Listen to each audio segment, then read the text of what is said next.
कहानी वहीं से शुरू होती है जहां बालवीर रिटर्न्स का पर्दा गिरा था, पर इस बार पर्दा नहीं, पूरा आसमान जल उठेगा। कहते हैं कुछ कहानियां खत्म नहीं होती, वो बस इंतजार करती हैं अपने वीर के लौटने का।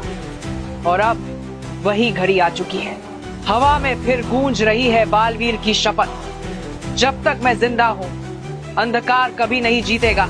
लेकिन इस बार अंधकार भी पहले से कई गुना शक्तिशाली है, क्योंकि लौट रही है वो शक्ति जिसने कभी वीरलोक को झुका दिया था, तिम्नासा।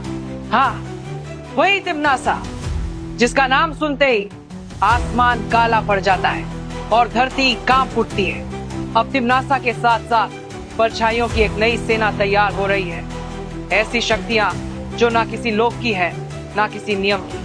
और इन सब के बीच बालवीर को दोबारा खड़ा होना होगा उस विरासत के लिए जिसने उसे रक्षक बनाया था। लेकिन कहानी में एक और धमाका बाकी है, क्योंकि इस बार विवान भी लौट रहा है। हाँ, वही निडर बालवीर जूनियर जिसने कभी अपने भाई की ढाल बनकर पूरे विश्व को बचाया था।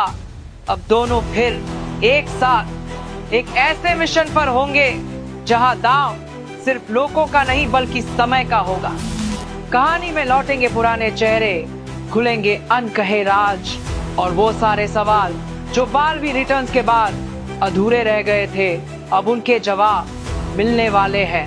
क्योंकि ये सिर्फ एक सीजन नहीं, ये है Baalveer the return of light, जहां पुरानी कहानी का हर अधूरा अध्याय अब एक नए युद्ध में तब्दील होगा। तैयार हो जाइए, क्योंकि अब आसमान में फिर से गूंजेगा वो नाम, बालवीर इज बैक।